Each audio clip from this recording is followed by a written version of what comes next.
Perkenalkan, nama saya Adriana Yeyen dengan NIM 21104175539, kelas App Konversi, mata kuliah Manajemen Operasi 1. Dengan tugas membuat ringkasan bab 6 dan video recording. Dosen Adi Mursalim, SEME. Hari Jumat, tanggal 3 Desember 2021. Konsep perencanaan lokasi. Perencanaan dan penentuan lokasi sangat penting karena lokasi yang tepat dan strategis dapat memberikan pelayanan yang efisien dan cepat bagi pelanggan maupun untuk mendapat pelayan dari pemasok yang efisien dan cepat pula. Perencanaan lokasi merupakan suatu kegiatan strategis yang bertujuan untuk memaksimalkan keuntungan lokasi bagi perusahaan, sehingga perusahaan atau pabrik dapat beroperasi dengan lancar, dengan biaya yang rendah, dan memungkinkan perluasan di masa datang.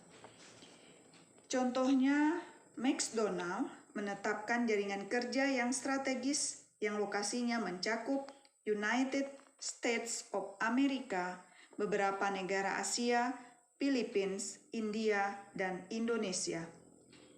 Hal-hal yang perlu kita lakukan dalam konsep perencanaan lokasi adalah yang pertama, melakukan penelitian dan peninjauan terhadap alternatif lokasi dengan pertimbangan faktor-faktor penentu, analisis terhadap masing-masing alternatif lokasi dengan metode-metode analisis tertentu.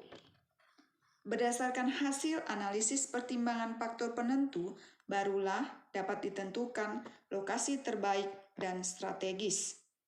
Kedua, ketepatan penentuan lokasi akan mempengaruhi kemampuan perusahaan untuk melayani konsumen, memperoleh cukup bahan baku secara kontinu, memperoleh tenaga kerja, memungkinkan dilakukannya perluasan perusahaan.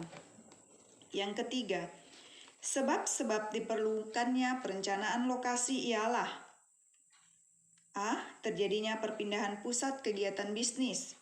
B. Terjadinya perubahan adat ataupun kebiasaan masyarakat. C. Terjadinya perpindahan konsentrasi pemukiman penduduk. D. Tersedianya jaringan komunikasi dan transportasi yang lebih baik. E. Terjadinya peningkatan kapasitas produksi. Yang keempat adalah faktor-faktor yang harus dipertimbangkan dalam penentuan lokasi ialah sebagai berikut. A. Jarak dari lokasi ke sumber bahan baku maupun ke pasar penjualan produk. Yang harus diperhatikan adalah ongkos angkut, jenis dan sifat bahan baku maupun produk yang akan diproduksi. B.